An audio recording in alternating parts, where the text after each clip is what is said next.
Ça va vous? Attendez, j'arrive vers vous.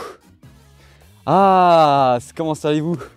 Aujourd'hui on se retrouve dehors parce que j'avais envie de parler d'un petit sujet assez intéressant que j'ai abordé dans mon ancienne vidéo qui parlait tout simplement des iPhone 14, que je vous invite à aller voir, elle s'appelait juste ici, où j'introduisais le fait que les iPhone 14 pouvaient avoir des versions entièrement en eSIM. Alors il y a beaucoup de mes proches ou beaucoup de mon entourage, on va dire ça comme ça, qui m'ont posé la question: Hugo, c'est quoi une eSIM? Je vais te répondre à ça dans cette vidéo, donc ça va être une vidéo quand même assez différente de d'habitude. Je vais être quand même beaucoup plus posé car on est là pour expliquer les choses.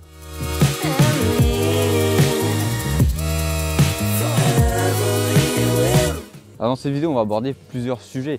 Le sujet de c'est quoi une carte eSIM, le sujet de quels appareils sont compatibles, comment l'installer et quelques questions que j'ai pu me poser surtout sur la sécurité, enfin surtout que moi ça m'a interpellé directement. Alors pour faire vraiment très court, on va pas partir dans les trucs techniques, c'est quoi une carte eSIM principalement? Alors une carte eSIM, c'est une carte comme tu peux avoir tout simplement installée dans ton téléphone comme une nano SIM, mais cette fois-ci beaucoup plus petite, qui sera directement intégrée dans ton téléphone. Tu ne pourras pas l'enlever, tu ne pourras pas la retirer, etc., etc. Elle sera intégrée directement dans ton téléphone, s'il te plaît, l'avion. Donc en gros, c'est un ajout matériel sur les nouveaux téléphones.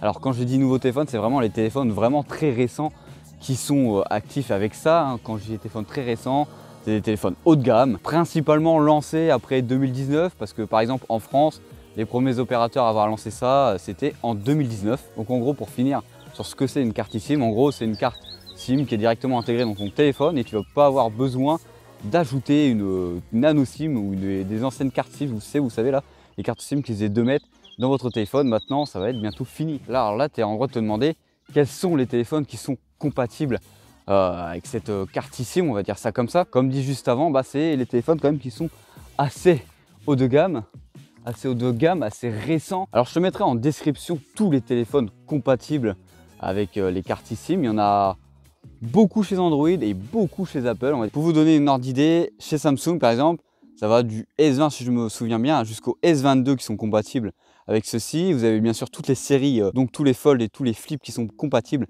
avec cela, donc c'est assez intéressant. Vous avez bien sûr tous les P40 de chez Huawei qui sont disponibles avec cette fonctionnalité là, même les Mate 40. Après chez Apple, ça commence à partir du XR si je ne me trompe pas. De toute façon, vous aurez en description tous les téléphones compatibles avec cette technologie. Alors là, on fait un petit coupage de la vidéo parce que là, je suis en train d'escalader une montagne. Hop là! Regardez-moi la vue qu'on a, c'est quand même pas magnifique avec ce magnifique soleil. Là, tu as le droit de te poser la question, comment ça marche, comment on l'installe sur notre téléphone? Et c'est très simple. Chez les opérateurs à l'heure actuelle, tu as deux façons, on va dire ça comme ça, de l'installer. Il y a l'installation via un QR code, très facile, ou soit celui-ci va donc vous donner 2 codes à installer ou à mettre dans votre téléphone. Et dans votre téléphone, il y a plusieurs fonctionnalités, en tout cas une différence entre Android et Apple, mais c'est principalement la même chose.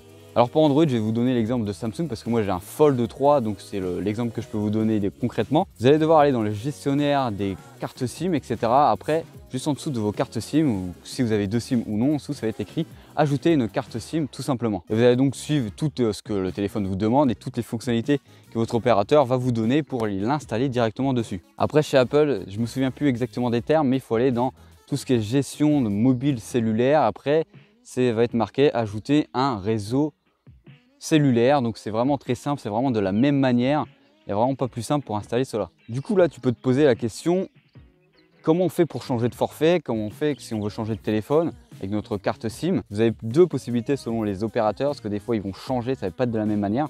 Il y en a, ça va fonctionner en 2 clics. Vous allez simplement supprimer votre eSIM et ajouter votre nouvelle carte eSIM directement sur votre téléphone. Il y en a d'autres, si vous voulez changer votre forfait ou changer de carte eSIM dans un nouveau téléphone, va pas falloir supprimer l'ancienne carte eSIM de votre téléphone, car il va vous demander un code que vous allez recevoir sur celle-ci. Du coup là, je me suis posé quand même quelques questions, et surtout il y a une question qui m'a interpellé, c'est tout ce qui est les codes 2FA, vous savez, les codes qu'on peut recevoir par SMS pour valider la connexion à un compte ou un truc comme ça. Déjà qu'avant, si les personnes avaient réussi à avoir accès à votre compte, par exemple Orange ou Bouygues ou etc., ils pouvaient redemander une carte SIM sans raison valable et la recevoir chez lui sans que vous le sachiez, et donc pouvoir recevoir les codes d'accès qu'on reçoit par SMS pour accéder par exemple à votre compte crypto, votre compte bancaire, etc., facilement.